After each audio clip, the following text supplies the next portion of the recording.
ইহসান কাকে বলে? ইহসানের পরিচয় কি? নবীজি বললেন ইহসান হলো আ'তাবুদাল্লাহ কাআন্নাকা তারাহু ফাইন লাম তাকুন তারাহু ফাইন্নাহু ইয়ারাক। ইহসান বলা হয় তুমি এমন ভাবে আল্লাহর ইবাদত করো যেন তুমি নিজেই আল্লাহকে দেখো। তুমি নিজেই আল্লাহরে দেখে দেখে ইবাদত করো।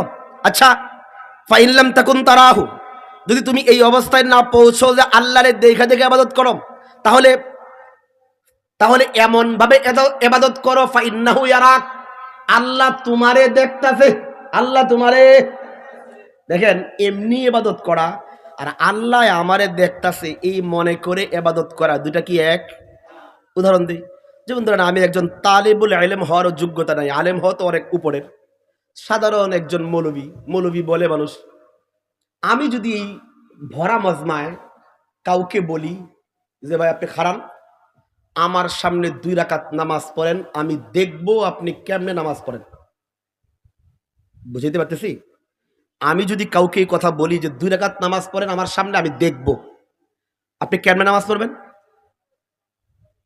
সবচেয়ে খারাপ ভাবে।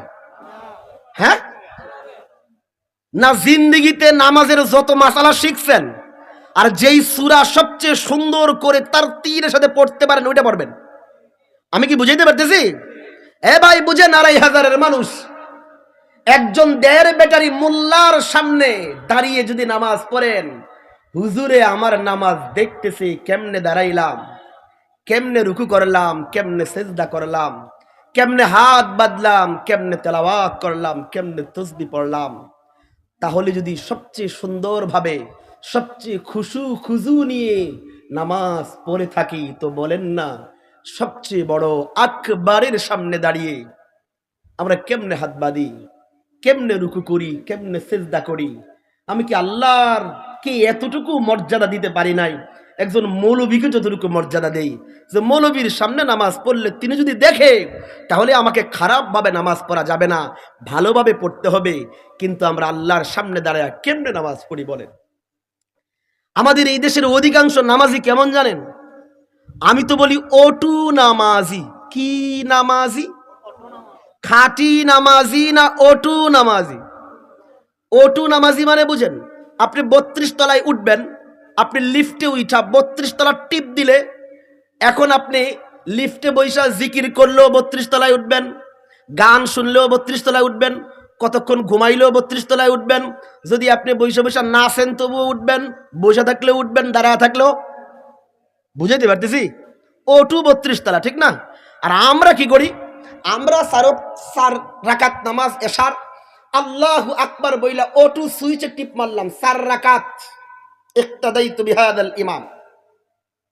এরপরে ইমাম সাহেব কোন সূরা পড়ে, সূরা ফাতিহা ঠিকমতো পড়ছে না ভুল পড়ছে কোনো খবর নাই, ওটু রুকু, ওটু সেজদা।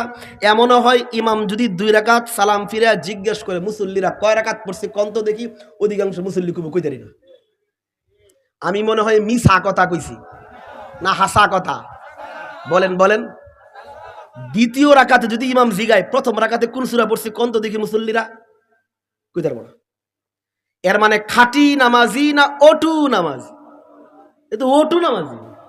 খারিজে আল্লাহু আকবার টিপ দিছে 3 রাকাত, মাগরিব চলতে আছে, ইমাম সাহেব যা করে তা করে, কোনো খবর নেই। আল্লাহর সামনে দাঁড়িয়েছেন, খবর নাই।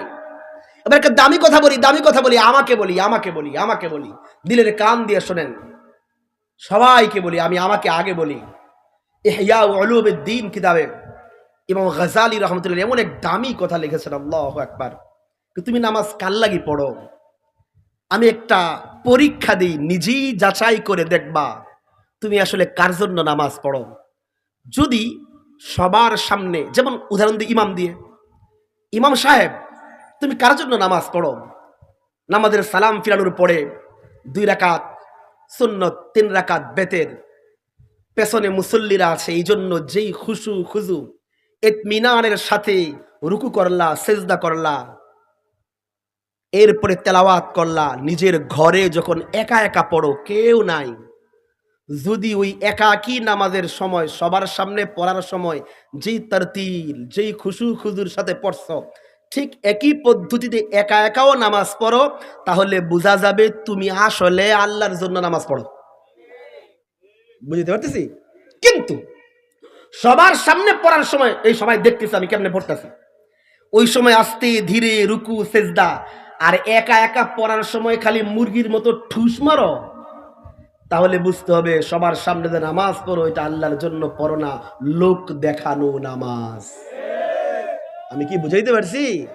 আল্লাহর ওলিরা এমন এমন ছোট্ট ছোট্ট কথা বলে না, আমাদের পুরা জিন্দিগির চিত্র আয়নার মতো আমাদের সামনে নিয়ে আসে। নিজে যাচাই করেন আমি কার লাগি নামাজ পড়ি। অধিকাংশ নামাজি কেমন জানেন? আদত হয়ে গেছে, অভ্যাস। বয়স হয়েছে, ছেলে মেয়ে বিয়া দিছি, অনে নামাজ না পড়লে মানুষ কি কইব? এলাকি নামাজ পড়ে। নামাজ যে ইবাদত, নামাজ যে আল্লাহর একটা বিধান, যে আজমতওয়ালা, আল্লাহর সামনে দাঁড়াই, কোনো খবর নেই, কোনো খবর নেই। পড়তেছে নামাজ একদম 32 বছর ধরে, কিন্তু আল্লাহর সামনে দাঁড়িয়ে পড়তেছে, ইহসাস অনুভূতি নেই। তো এই জন্য ইহসান, এমন ভাবে আল্লাহর সামনে দাঁড়াও, ইবাদত করো যে আল্লাহ তোমারে দেখে, অন্তত এই অনুভূতি নিয়ে নামাজ পড়ো। মুহাদ্দিসিনে কেরাম লিখেছেন আল্লাহকে দেখে দেখে নামাজ, এটা আলমে মুশাহাদা। বলেন আলমে, আরে কিছু শব্দ মুখস্থ করেন না, ইয়েস নো ভেরি গুড, বহুত তো শিখছেন, দু একটা আরবি শিখলে গোনা হবে না। বলেন আলমে মুশাহাদা, এটার মানে আল্লাহকে দেখে দেখে ইবাদত। আল্লাহকে দেখে দেখে, আল্লাহরে দেখে দেখে ইবাদত, এটা একমাত্র নবীদের দ্বারাই সম্ভব। বলেন কাদের দ্বারা সম্ভব? তো যেহেতু এই হালত আমাদের দ্বারা সম্ভব না, যেন 2 নাম্বার বলেন আলমে মুরাকাবা। গোনা হবে না, আলমে মুরাকাবা মানে হলো আল্লাহ আমারে দেখতেছে, আল্লাহ আমারে, এই অনুভূতি নিয়ে ইবাদত করা। অনেকে আহাম্মক বুঝে না, হুজুর পীর মুরিদি আবার কি জিনিস? ঘোড়ার ডিম। আরে আহাম্মক, পীর মুরিদি হলো শিক্ষক ছাত্র। পীর তার মুরিদকে এইভাবে দিন শিখায় যে দিনের আসল কি, কেন ইবাদত করো, কিভাবে করবা, মন পরিষ্কার করে দেয়, দিল সাফ করে দেয়। যারা বুঝে না আহাম্মক, আরে ছাত্র, শিক্ষক ছাড়া প্রকৃত এলেম শিখতে পারে না। প্রকৃত সুফি বুজুর্গ হতে হলেও শিক্ষক পীরের প্রয়োজন, যারা হাতে ধরে শিখায়। কেন পড়তেছে এমনি নামাজ? হয় নাই তো, বাহ্যিক ভাবে হচ্ছে, রুকু হচ্ছে, সেজদা হচ্ছে, আল্লাহর জন্য হচ্ছে কিনা? আল্লাহওয়ালা মুত্তাকি পীর মাশায়েখরা আমাদের এই ভুলগুলো ধরিয়ে দেয়। আমরা কি শিখলাম? যে হয়তো আল্লাহকে দেখে দেখে, নতুবা আল্লাহ আমাকে দেখতেছেন, এই মানসিকতা নিয়ে ইবাদত করা। আলমে মুশাহাদা, আল্লাহকে দেখে দেখে ইবাদত। আলমে মুরাকাবা, আল্লাহ আমাকে দেখতেছেন, এই মানসিকতায় ইবাদত করা। দেখেন এটা এমন এক দামি জিনিস, এমন এক দামি জিনিস, কোন ব্যক্তি যদি হৃদয়ে ধারণ করতে পারে, আল্লাহ আমারে দেখতেছেন আমি কি করতেছি, আল্লাহ আমাকে দেখতেছেন আমি নামাজ পড়তেছি, আল্লাহ আমাকে দেখতেছেন আমি ব্যবসা করতেছি, আল্লাহ আমাকে দেখতেছেন আমি রাজনীতি করতেছি। কে দেখতেছেন? যদি কোনো রাজনীতিবিদ এটা বুঝে যে আল্লাহ আমারে দেখতেছে, আমি কয় নাম্বার রাজনীতিবিদ, এই রাজনীতিবিদ মেম্বার, চেয়ারম্যান, এমপি হলে জীবনে জনগণের ট্যাক্সের টাকার, বাজেটের টাকা মারবে? মারবে? আল্লাহ দেখতেছে তো। কেউ দেখে নাই 5 কোটি টাকা আসছে, আমার সাইন ছাড়া এটা কোথাও যাবে না, আমি মাইরা দিলে কেউ কিছু বলতে পারবে না। কিন্তু যদি আল্লাহর ভয় থাকে, আল্লাহ তো দেখতেছে, তাহলে আর ওই মেম্বার, ওই চেয়ারম্যান, ওই এমপি বাজেটের টাকা মারতে পারবে? আমাকে রাস্তাঘাটের এই দুর্দশা হবে। যেহেতু কেউ দেখে না, এখানে যেই পরিমাণ বালু আর সিমেন্ট আর পিচ দেওয়া দরকার অর্ধেক মাইরা দিমু, কারণ কেউ দেখে নাই। কিন্তু কেউ না দেখলেও কে দেখে? যদি এই দেশের কন্ডাক্টরগুলো, এদেশের এমপি মন্ত্রীগুলো এই শিক্ষাটা নিতে পারে, তাহলে তাদের দ্বারা দুর্নীতি করা সম্ভব। এই জন্য সবসময় মনে রাখতে হবে, কে দেখতেছেন আমাকে? বলেন না কে দেখে? আল্লাহ আমাকে দেখে, আল্লাহ আমাকে দেখে। এই ইহসাস নিয়ে আসার তৌফিক আল্লাহ আমাদেরকে দান করেন।